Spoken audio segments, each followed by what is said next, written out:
Let me get a little WD-40 here. Loosen it up. That's it. Bring down the curtain. Look at that. 30,000 bucks. Can't even iron it. Oh boy, talk about eating. I gotta stop eating here. It's murder, isn't it? I got enough gas to get to Mexico on my own. Oh, well, look at this thing. That's why I wear this. This is a mola. Had it made into a cummerbund. I wear this. I figure, what the hell? You can't hide it, decorate it.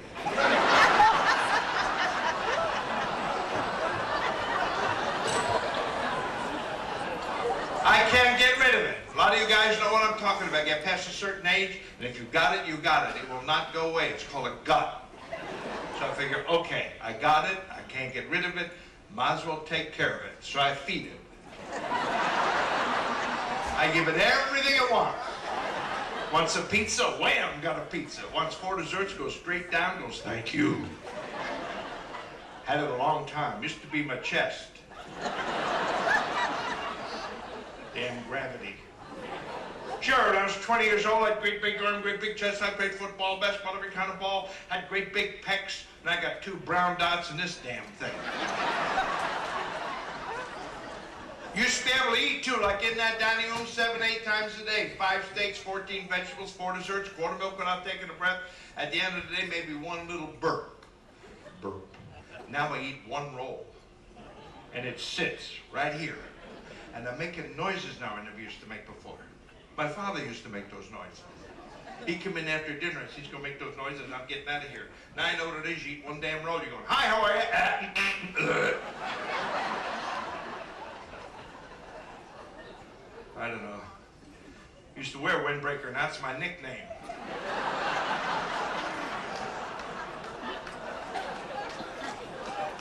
I don't care, I'm gonna stay fat. Never could say the word fat when I was younger. Young men don't like to call themselves fat. They say we're big bone, stout. Those are men's words for fat. Women have even weirder words like water retention. I have water retention. Yeah, it looks like you swallowed the ocean. But I'm on your side. If you're a little chunky and you're healthy, to hell with it, right? Right. Who are those people who say thin is in? I've seen a lot of gray-looking thin people in my life. And who are they? I found out who they are. They're not strangers. A stranger would never dream of walking up to you and say, boy, you're fat. You know who they are? First 2 people to walk in your front door after this cruise. Hey, hi, have a good cruise? Fed you pretty good, didn't they? Don't let them get away with it. Look them right in the eye and go, yes, they did. Nah, nah, nah, nah, nah. They do it to me. My friends drive me crazy. Don't you hate advice? It's so easy to tell somebody else what to do. My friends, they say, you know, you're on a ship, you hardly ever exercise. I said, no, you're wrong. I never exercise. I don't like to exercise. Every time I get an urge to exercise, I lay down until the urge goes away. It's another thing you shouldn't do to your body after a certain age. That chain pound thing will kill you. Onesie, twosie, kick your booby. Threesie, foosie. What the hell is all that? And we're getting worse with it. That Home Shopping Network QVC, they got a spring and a piece of plastic for every part of your body. Boing, boing, boing. Ee-oh, ee-oh. Well, maybe not that one, but you can ski in your living room. Now they got a gym. Did you see that gym with the six rods or something, and the cables and the weights? What's the name of that thing? Bowflex. Bowflex. Yeah, can you picture yourself in the Allegheny Mountains and some guy, redneck, comes out and says, I'm gonna get myself a Bowflex. You're gonna run like hell. Could be you. I had a friend of mine bought one of those, lost 135 pounds in one day, got his leg caught in the damn thing. It's dangerous. Bungee jumping, there's another winner.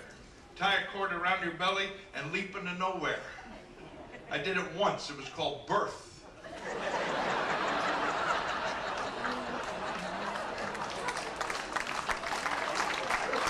Jogging, there's another buzzword for you. Everybody's going jogging with the purple suits and the white pom-pom shoes.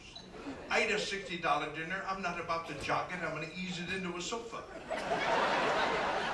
Now they got a new one, walking for older people. They told my grandmother, 78 years old, you got to walk 3 miles a day. She's 90 now. We don't know where the hell she is.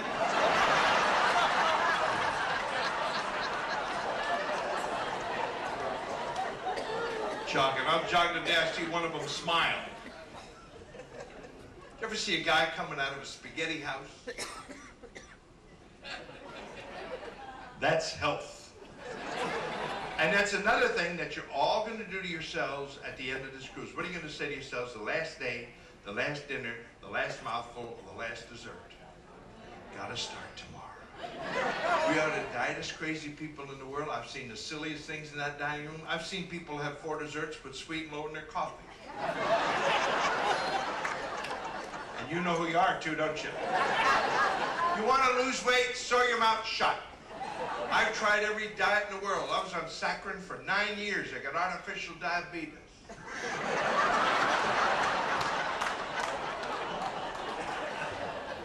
I was on that Stillman diet, 8 glasses of water a day. I damn near rusted. You know how much water that is? Walk around like this, so I wouldn't spill any. And I found out how you lose your weight. Your bladder falls out in 30 days. You can't hold water. I don't like to diet, but my wife is the queen of the dieters. She buys every woman's magazine on God's earth, and every woman's magazine has got a diet in it, and she's got to try it, and I got to put up with it. Every week, I hear the same story. Lost a pound, lost a pound and a half, I lost 2 pounds. Sure, I added it up once. She should have disappeared 2 years ago.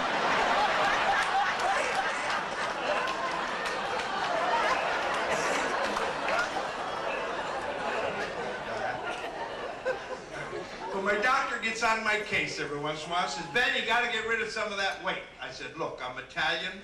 There ain't no way you're going to give me a cottage cheese ball and a hamburger patty. He said, no, I'm going to put you away. He's always putting me away. I'm going to these health farms, fat farms, whatever the hell they call them. Last time I went was in North Carolina to Duke University for the rice diet. You ever hear about that? You eat rice there 3 times a day for 30 days. Boiled rice. Let me tell you something about boiled rice. It's binding. Damn, is it binding. That's why Chinese squint.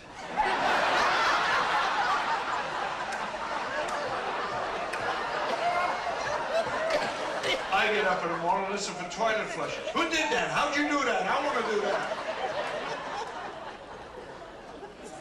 Hell with it, I want to eat. See what I'm getting at?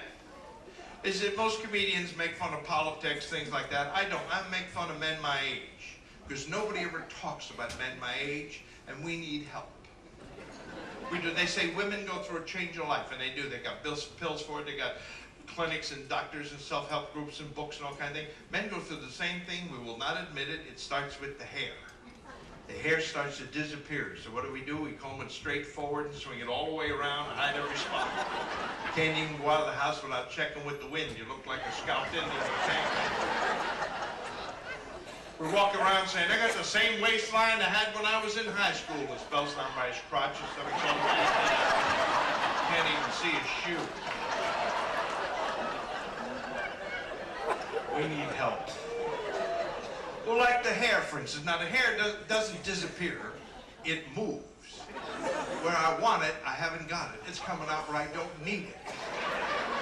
I got hair coming out of the middle of my ear. What the hell am I going to do with that? I got to go to a barber so I can hear. It's coming out of my nose. If I don't clip it and sneeze, I'm going to flog myself. And it isn't just the body. The mind does the same thing. We start getting little air in there. I'll give you an example. I was watching TV the other night, really enjoying myself, and I get this urge to get something out of the kitchen. So I get up. I'm not talking about going across the city. I'm talking about 25 feet. I walk to the kitchen. I look up.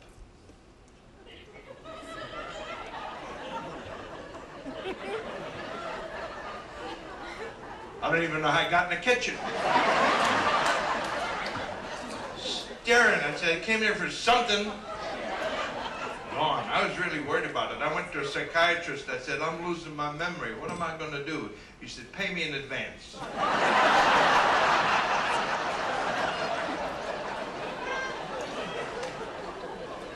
so bad getting old. One good thing about getting old is experience, because you can't buy experience, you can't read experience, and nobody wants to hear experience. You know that from your kids. Because when you're young, you want to go to Mars, you want to build buildings, and that's the way you should be thinking. But as you get older, you find life is no big deal. You go and you enjoy. You also know the things you'll never do again. Like, for instance, I will never fry bacon in the nude anymore.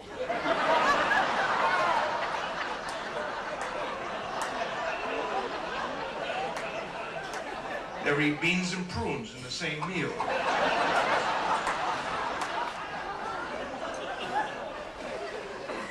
Never start a 6-hour plane trip playing peekaboo with a 4-year-old. You learn things.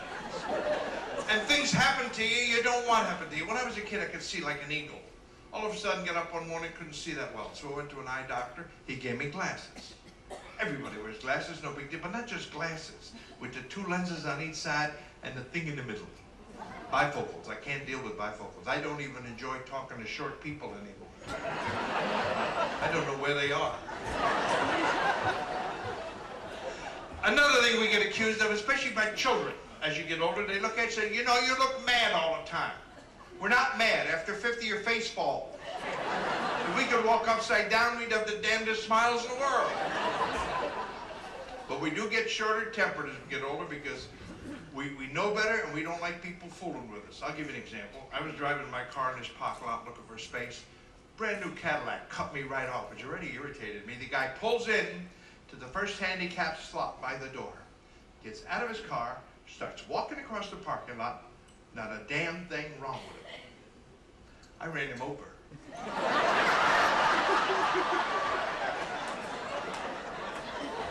That wasn't so bad, but his mom got out on the other side with a wheelchair and started chasing him.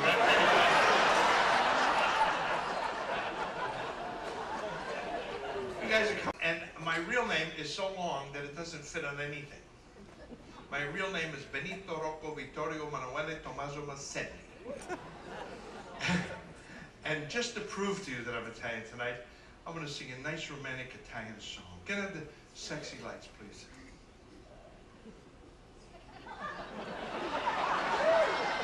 It's perfect. Maestro. Penso che un sogno così non ritorni mai più. E tu pinceri le mani alla faccia del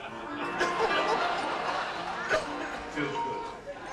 A little Italian guy standing in court looking up at the judge. He says, the judge, I'm up in here 5 times for my citizenship of paper.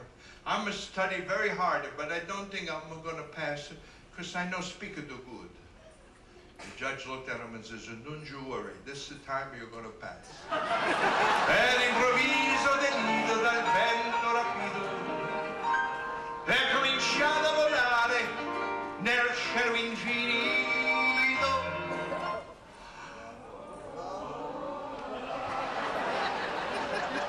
There's little pockets of wow, wow. You want to sing it? Sing it.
I got an idea. Watch how good the band is. De pinto de blu, nel blu. De pinto de blu.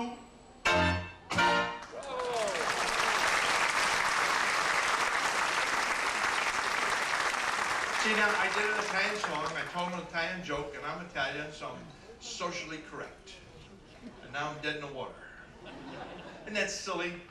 America's got, and even this ship now, it's got every nationality in the world in it. And if we don't start laughing a little at each other, we're never going to stop shooting each other. Isn't that right? And you can do it without hurting anybody. I'll show you. Give me nationality.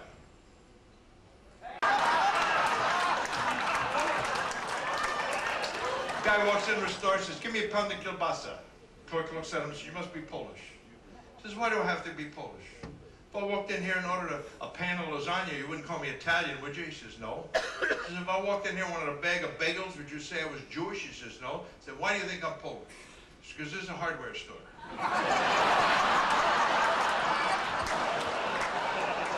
Any nationality.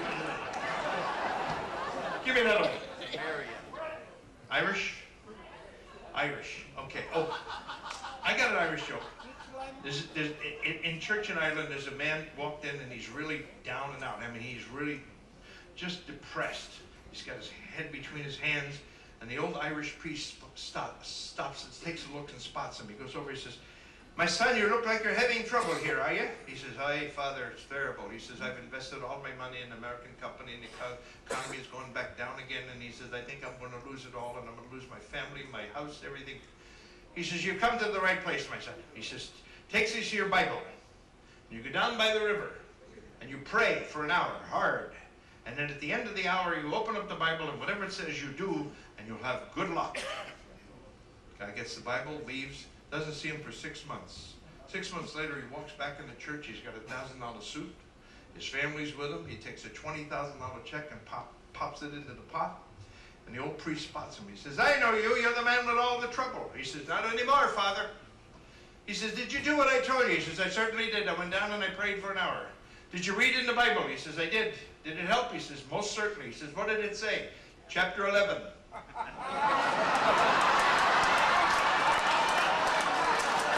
You're going to have to explain that to all the English and the Germans in here.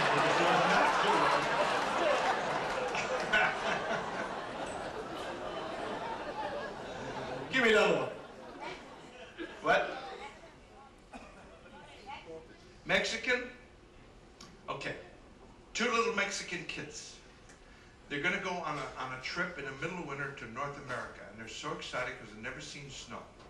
And they look in the National Geographic, and they see all these beautiful snowfalls, and they see 2 kids fishing on a frozen lake, and they say, wouldn't that be wonderful? Let's buy 2 fishing poles, we'll stick it in our knapsacks, we'll sneak off for an hour when we go up there, and we'll fish and come back.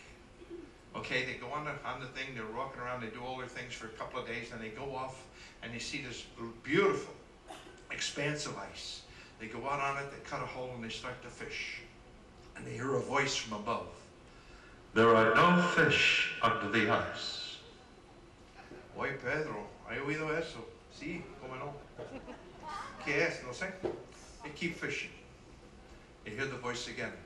There are no fish under the ice. Oye, Madre de Dios, estamos aquí, no sé qué. Lo preguntar. Is that you, God? Says, no, this is the manager of the ice rink.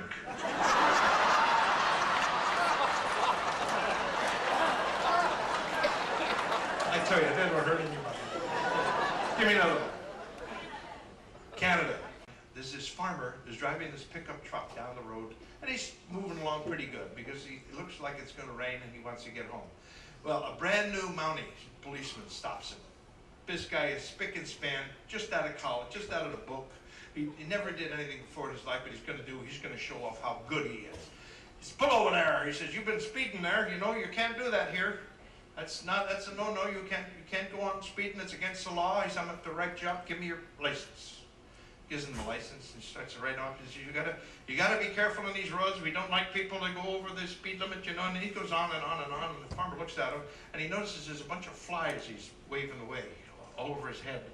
He says, I see you're bothered with the circle flies. He says, circle flies? What are circle flies? He said, well, we got them down at the farm. He says, they circle around the rear end of a horse. And the guy's still writing, and he looks up and says, you're not trying to call me a horse's ass, are you? He says, oh, no, officer, I wouldn't dream of it. I would never interfere with the law.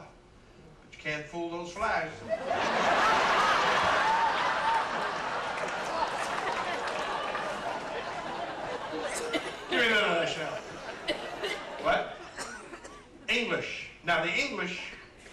very dry, droll sense of humor. You have to set these up because otherwise you don't understand them. And when they get a little upset, they get even drier and more droll. This little old lady walks in to a veterinarian's office. She's got a bird in her hands, and she lays the bird very gently on the table and says, "There's something wrong with my bird." And the veterinarian says, "Well, let me take a look." And he looks at it, he puts it in his... He says, "Madam, I hate to tell you, but your bird is dead." He says, "Dead? I didn't bring him all the way here to have you tell me he's dead. I brought you here to give him, you know, the things that you do here with the electrodes and the breathing and all that. I want to do something, get him better." And the vet shakes his head. He goes out, gets a big black dog, a Labrador, brings it in, points at the bird. The dog goes over, pushes it around a little bit, shakes his head. Vet takes the dog out, brings in a cat, puts the cat on top of the table. Cat lifts it up, turns it around, throws it in the air, falls down again, shakes his head, goes out. The doctor starts typing up the bill. He says, "I'm sorry, madam, but your bird is definitely dead. Here's the bill for 150 pounds. She said, 150 pounds to tell me my bird is dead? Why so much? He says, "Well, normally I charge 40 pounds, madam, but you insisted on the lab test and the CAT scan."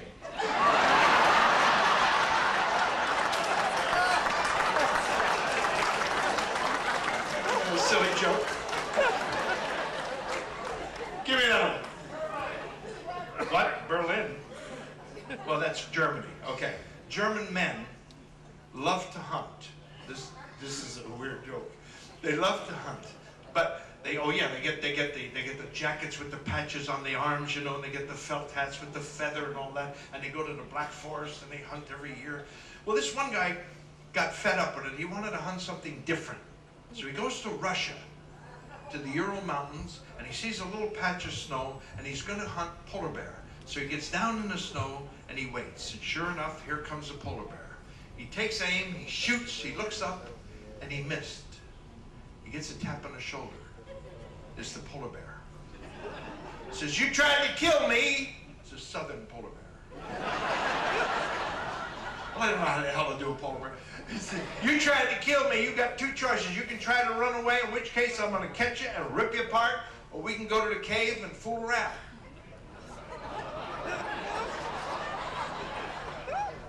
Let's go to the cave. He comes out of there. He's so ashamed. He's embarrassed. He's despondent. He goes home, thinks about it. He gets mad. He said, "Why did I let that bear do that to me?" He went out and he bought himself a machine gun with 800 rounds of ammunition. Went back up the Ural Mountains, back in that little patch. He sat there, and here comes the bear. He lets go 800 rounds. The trees are flying, the snow's flicking all over the place and everything. He looks up, and he missed. Gets a tap on the shoulder. It's the bear. Says, "You tried to kill me. You got two choices. You can try to run away, in which case I'll catch you and rip you apart, or we can go to the cave and fool around." Back to the cave. He comes at it, and this time he's already mad. He is fed up. He goes to Germany. He hires the best munitions expert he can find. He gets the bazooka. He gets the infrared with the little red dot. He gets a tripod. He gets all this stuff. He goes back up there. He sets himself up in this little nest. He's waiting. Here comes the bear. He lets go. He got that little red dot right on him. Let's go to bazooka. The thing blows a big hole in the dirt and blows off half the mountain. Everything is all gone. He looks up, and he missed. Gets a tap on his shoulder. It's the bear. Bear looks at him and says, "You don't really come up here to hunt, do you?"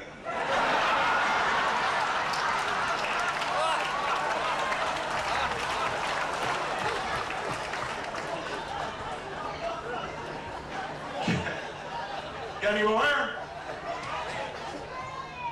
What? Outer? I did it in time. Norwegian, we don't know any jokes in Norwegian.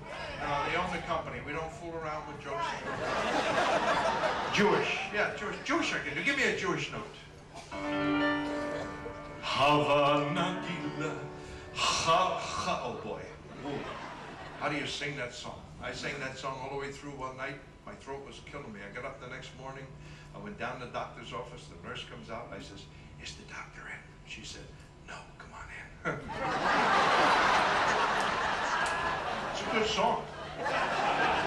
Havana Gila, Havana Gila. There was this 90-year-old Jewish man celebrating his birthday. Big deal for the family. They come from all over the United States. They came from Israel. They're downstairs in the house celebrating the night before. They're drinking, they're eating, they're having a good time. The kids, who are not grown, go in the library and they say, you know, Pop is 90 years old. He's been everywhere, he's done everything, he's seen everything. What could we possibly get him for his birthday? And one of the kids was a practical joker. He says, I'll tell you what, just for the hell of it, let's see what happens. Let's get him a lady of the evening in the morning. So they say, okay. The next morning, the old man wakes up and there's this beautiful 25-year-old blonde in a bikini standing next to his bed. He looks at her and says, what are you doing here? She says, I came to give you super sex. He says, okay, I'll take the soup.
It's not bad for the time.